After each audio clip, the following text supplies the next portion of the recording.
Alright guys, so welcome back to the channel. Just wanted to bring you guys along. We have the opportunity to do some test fitting for a company that makes a harness bar, and it's going to be a lot more better mounted than what we have right now because this is just a universal kit that we threw together for SEMA. So we're really excited to go ahead and do that. Wanted to bring you guys along with us just to show you what I have to do to go ahead and get the correct steps started to go ahead and get this all going. So the company that's going to be helping us is going to be Cipher, and big thank you to Synergy Media, Walter Boosted N, because he helped get the Veloster N bar rolled out with Kegan. So they both partnered up and Walter was able to do the final fitment, and the bar came out extremely nice. So the way that they have theirs mounted up is, from my understanding, the way that we have this is not correct. Like if you were really trying to use this for with a harness, it has a possibility, I think, of like breaking your neck, breaking something. Like it's not just a good mounting point. So like I said, for us this was show. I believe Cipher is going to actually do it to where this is going to be mounted more correct for you to actually run a harness if you wanted to. Just wanted to go ahead and show you guys what I'm going to have to start taking apart, you know, doing a measurement from once we get this all exposed.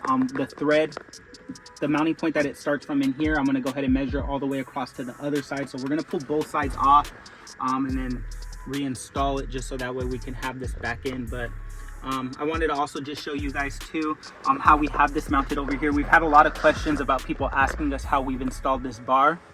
Once again, like I said, the way that these B pillars are mounted, like the Veloster N, this is able to sit behind this seatbelt, but it's because the way this pillar is mounted, you're able to do that. This is actually behind this adjustable piece that goes up and down, which we can't really adjust anymore because it's, you know what I mean? Like this is where the bar needs to sit. You have these brackets holding it up. This is not going to go anywhere. So this is how we had to do it. I had to drill a hole through this seatbelt cover so that way I can put a bolt all the way straight through, because the bolt before was inside of this cover. This bolt thread pitch is a really hard thread. It was really hard for me to find, so I was not able to use the stock seatbelt bolt anymore. So this was the only thing I was able to find, and ever since we put it in, I did not want to go ahead and you know, replace it. Everything was working good. I could have got a shorter bolt, made this look a lot nicer, only used one washer, no spacers, but this is how it ended up for us. So we're happy with it. It did its purpose. It was for show. We were never actually using these for driving. It was just so that way when we pulled up to a show, we could put them over the seats and it looks nice going through here. So just wanted to give you guys kind of like just a rundown. Down below, I used a bracket down here to go underneath the seat rail to hold this, so that way this is sturdy, this isn't going anywhere. And then just use everything else was included. The only thing that wasn't included with our universal kit were these seat brackets. So thankfully we had a friend, George Fresco on Instagram. You know, if it wasn't for him having these, we would have had to try to source these out. And yeah, went to Home Depot because we were trying to get this done in like a day, 2 days out in Vegas. So we would have had to try to figure out a way to get this mounted, but thankfully he had a clean bracket that was meant for this from a different kit. So everything else was already included: the bolts, the nut, the spacers, the bar. So it's a 47-inch bar. From, I guess how they would measure it is from the center of the bolt to where it mounts, because it's 47 there. Yeah, so just wanted to go ahead and show you guys. I'm going to start taking everything apart. I'm going to have to start separating, opening up the driver's side door as well, and I'm going to pretty much just start separating all this weather trim. Find a good area, start pulling back, and pretty much I just need to expose up until this point. This is going to separate right here. This pops out, and I have to obviously unloosen all this first. So I'm gonna go ahead and get started on that, and then we'll go ahead and start pulling everything apart. Pretty much all I'm gonna do is, I don't want to take these off all the way. I'm just cracking it to where I can have some movement when I'm able to move this back and forth, because I don't want to take that bracket all the way off. So give it a little bit of play, know that it's gonna move around right there. So for this, it was a 16 socket on.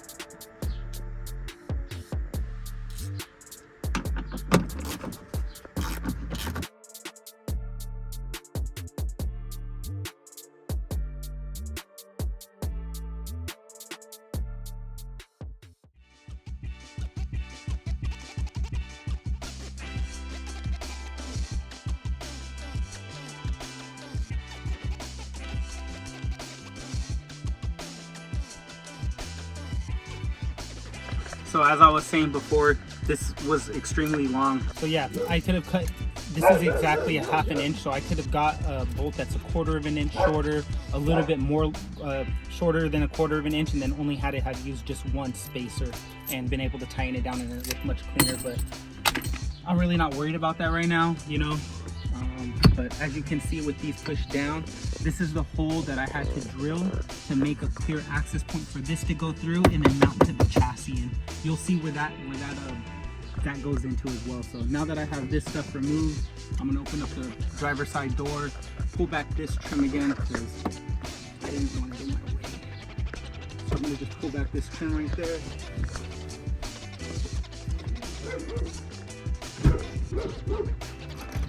Here, start pulling back this trim, so right there, and then pretty much, if I'm not mistaken, this pops out. Well,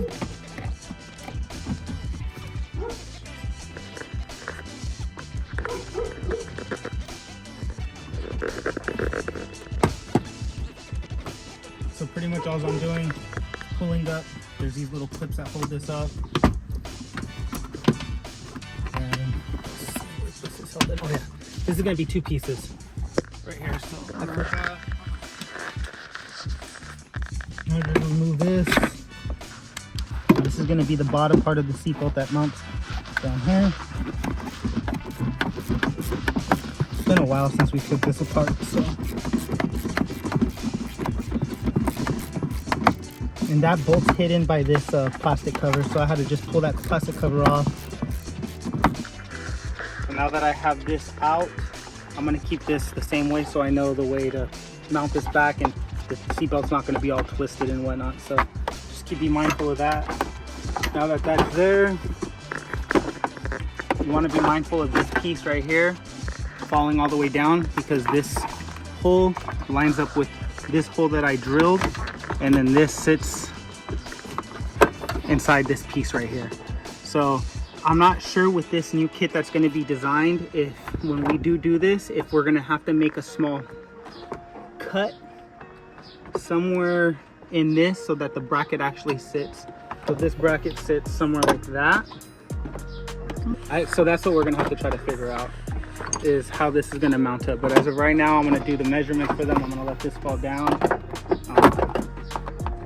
And then these are held in by clips right here. So now that this falls down, this is what I need access. This is the hole that I was utilizing to put this bolt through. So essentially, you know, it went like this, and then, you know, this piece, it went in through here, and then you have to also make sure that you do this piece as well.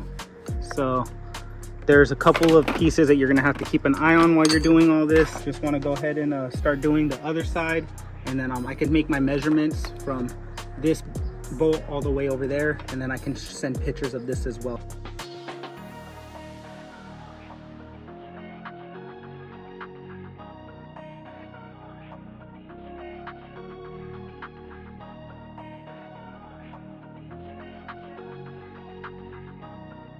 So we have everything we need exposed. I'm gonna measure from there over to down there. Oh yeah, from this bolt from there, and then I'm gonna send my pictures over to John at Cipher and to Walter, and we're gonna see if this helps. So I'm honestly gonna probably keep the card like undone for a little bit, just to make sure if I need to get any more pictures today, and then we'll go ahead and worry about putting this back together afterwards. So went ahead and removed the rear seats in the back as well, so that way they're going to try to see if it's better off. I know a lot of people aren't going to like it, but if it's better off having the support rods coming this way, which is going to limit having people sitting in the back, but it'll be probably mounted more true. So they're going to probably see which design works better and go from there. But this is pretty much what we had to do, remove the rear seats. And this is what it, you know, sometimes takes when, you know, if you're not going to take the car over to a company, you know, you have to be willing to kind of like take things apart and take this back off just to go ahead and get more pictures for them. But it's all part of the process, and I'm very grateful to be able to help out the community with another, you know, actual functional harness bar that people will be able to use even for on the track if the track permits them.